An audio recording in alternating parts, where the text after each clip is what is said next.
Benar. Gone alif ya. Alek. Oh. Alif. Gone Arifin. Kayak Arifin. Sama meninggal. Enggak. Meninggal.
Ngandika ingkang saged pusayem para menika lan nunturaken ratu sawenegara kang nempuh Kurawi Wiratna sapa kang dadi kekasih Raden Sang Dewi. Kula ingkang saking nagari Ngastina dene kula pun dewa kula majanipun Kanjeng Rama Prabu Sentaku.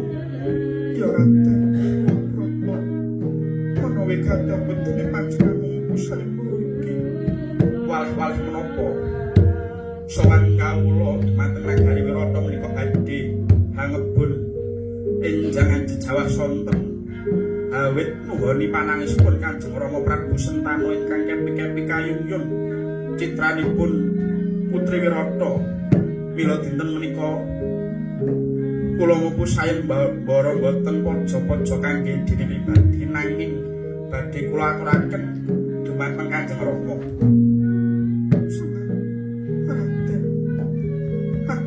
Satria ingkang ngupusayem para menika wonten boyongan mestinipun ginarwa pribadi. Ya Raden nanging aku terpe panjaluk lamun aku ginarwa dening ramamu Prabu Sentanu besok ingkang jumeneng nata kudu putra turun saka aku Raden. Kakiatri sangka pirangmu nangkul kitempit kempit dosa reknaning bawono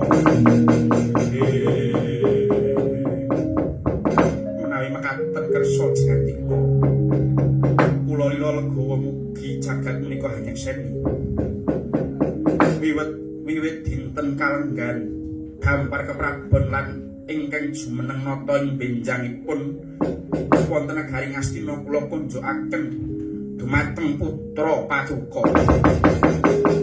Lang-lang indriya mangku mangun kanduhan rimang leleno tanpa kandhing.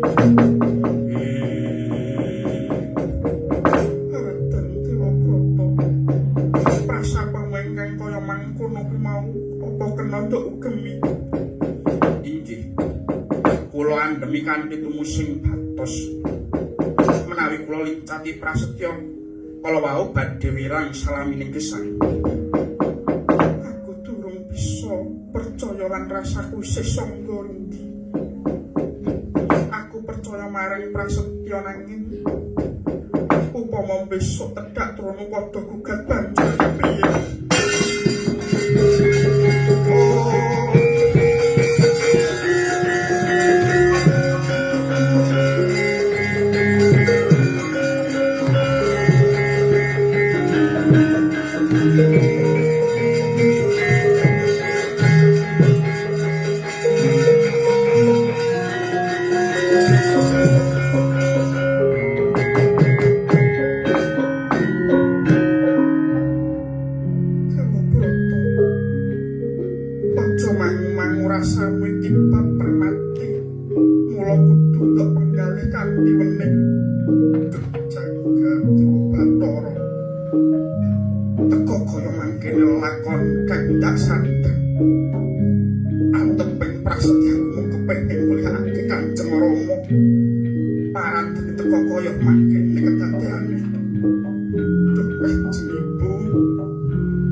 Pison curung dumawan pangestu inggih Kanjeng Ibu kula nyuwun tambahing pangestu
Aturuninga dinten samangke Dewa Brata badhe ngucap sumpah ingkang pungkasan.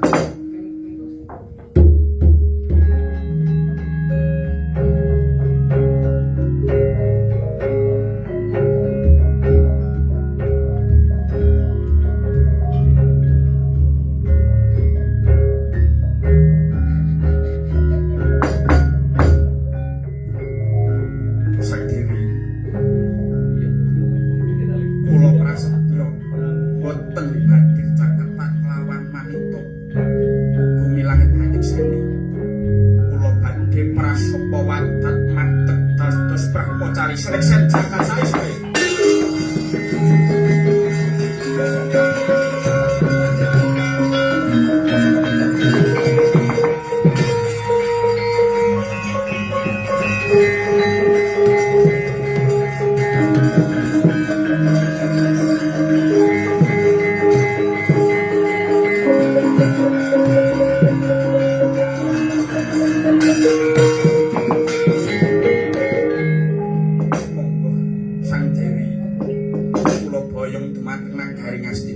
Pepanggihan kelawan Kanjeng Rama.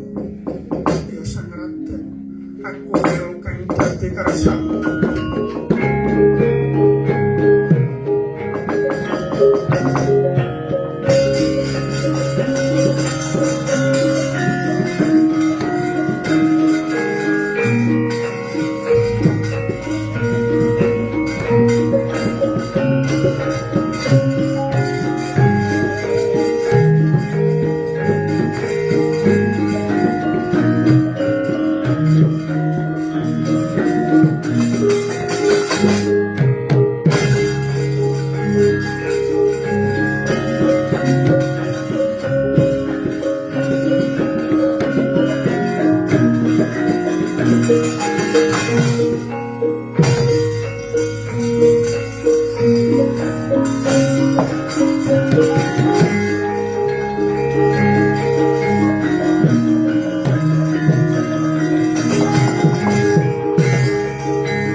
Rama senajan iku saka kekarepanmu dhewe. Sinuwun kula pasrah jiwa raga dumateng Paduka. Inggih Raden Ayu. Sumangga kula dherekaken tumujing pepengkaran. Tansah marep-maring suksma. Sendok semaya wenah ya ing ngasopi. Sining pentaleng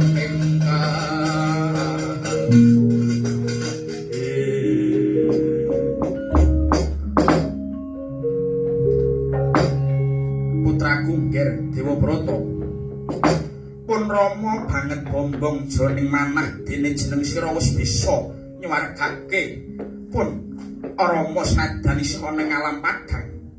Inggih Kanjeng Rama, saka senenge atiku sira ndak ganjar kang satimbang karo apa kang sira tindakake. Dina iki pun bapa bakal lereh keprabon minangka ratu lan kang dadi sesulih ya mung jeneng sira putraku Dewabrata. Kanjeng Rama. Nyuwun pangapunten. Kula mboten saged nampi kalungguhan ratu. Menika mboten ateges kula suwala dhateng dawuh paduka Kanjeng Rama. Lho. Bisa matur kang kaya mangkono kuwi kepiye? Atur nima. Kula sampun prasapa wonten ing sangajengipun Dewi Durgandini. Bilih kula boten badhe lenggah dampar lan prasetya kang wekasan kula boten badhe cakepan pelayan wanita madheg dados brahmaca. Lah.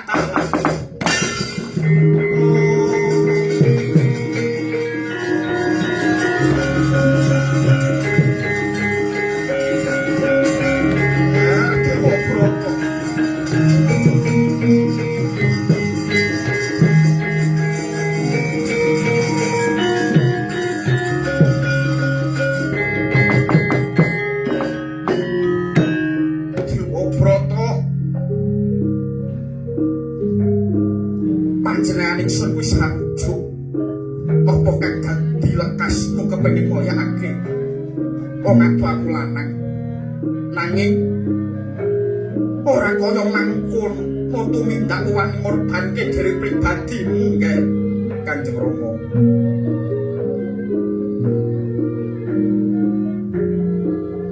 Menika sampun kula andhemi lair tumusing batin nanging tumindaku kang kaya mangkono kuwi tak isih kowe ngumpus marang uripmu dhewe. Boten Kanjeng Rama.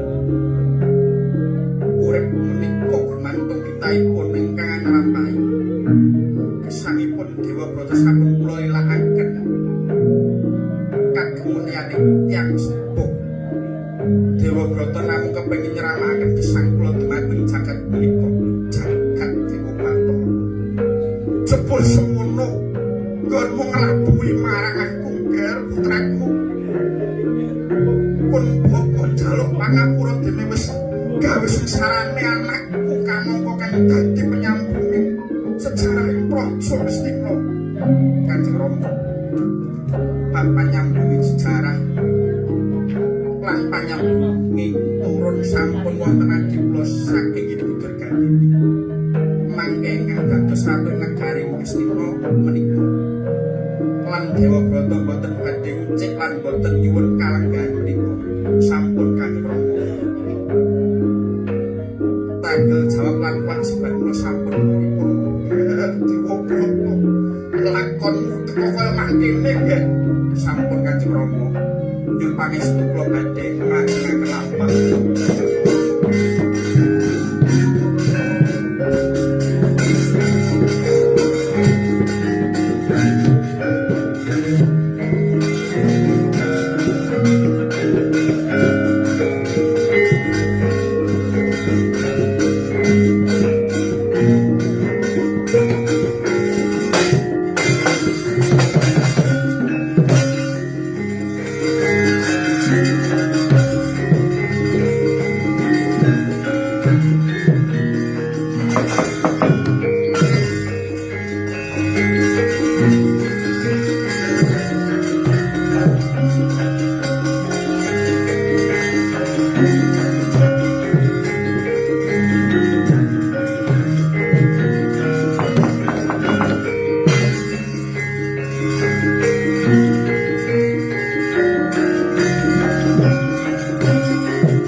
paring wektu nalika semana Sang Dewabrata wis ngancik lalu dewasa kang Kang Cinarita kang aneng negara Kasipura nenggih Prabu Wiswadarma hangatekake sayembara putri gumuruh sora ing ratu sewu negara ingkang bakal ngayunake nanging kedah ngasorake trajengipun Ditya Wahmuka kelawan Arimuka lawan ratu sewu negara Kendhang kapracundhang Cangcut Sang Dewabrata nggenya dinuta ingkang Rama ingkang Rama anggawaken ingkang rayi tanding yudha padha gugur sakarone ger sora ing ratu sewu negara ingkang sanya uningani Prabu Salwa saking katebian rumaos boten trima sriga nyandhet lakune Sang Dewabrata ing tengahing marga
Iki Prabu Salwa saka negara Parangteja kang bakal kombu sayembara iki.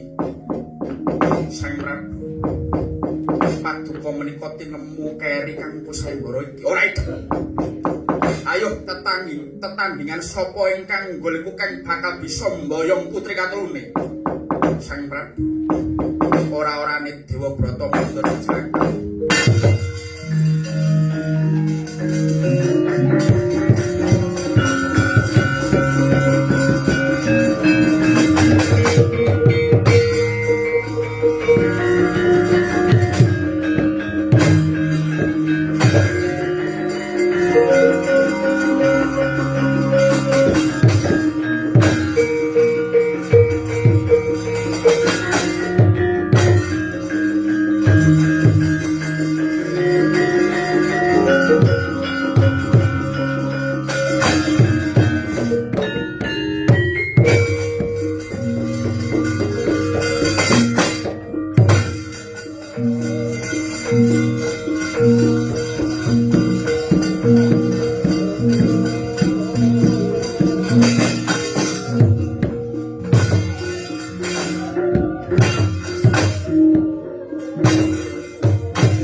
Namung jengandika ingkang saged ngupu sayembara menika.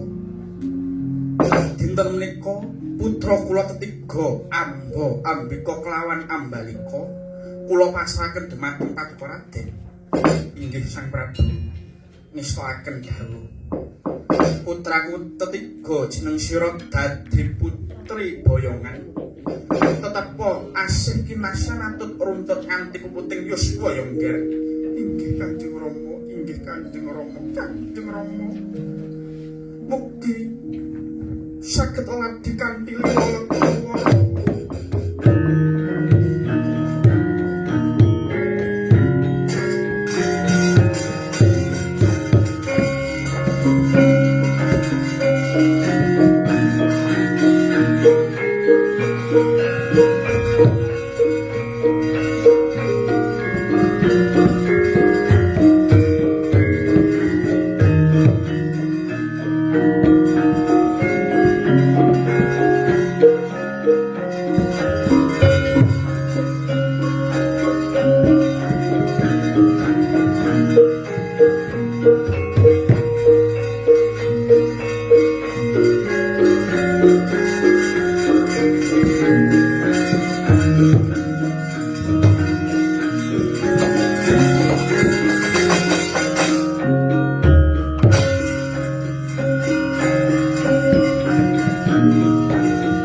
kaboyong kula boten nate paduka kepok singgul.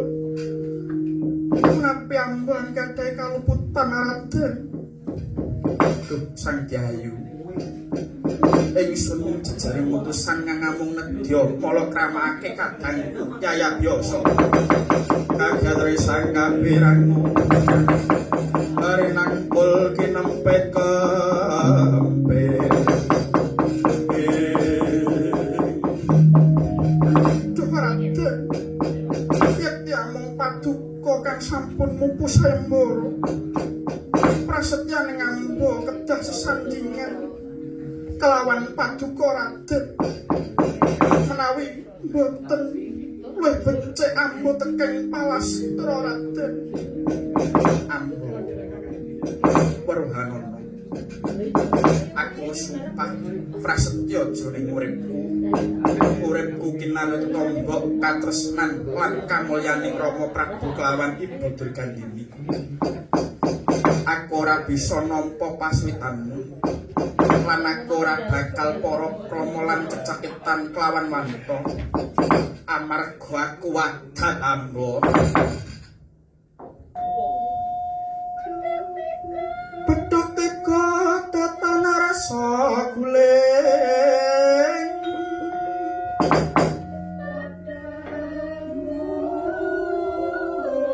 Sejatine ngabot nglakoni nanging wis kebacut Kyai. Sabda panitutan kena ing wolawali.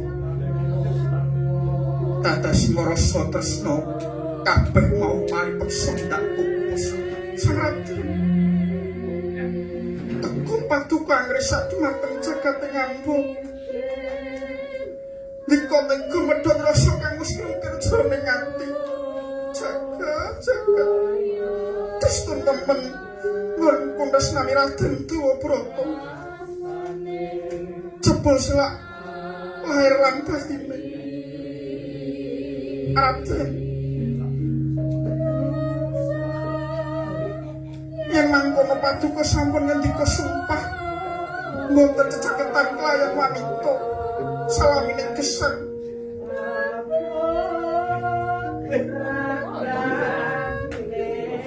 Yen pancen kula mboten saged gandhengan nasta kelawan paduka ambo prasapa ing janji mugi jagat nyekseni gesang kawula badhe kula sramaken dhateng jagat menika.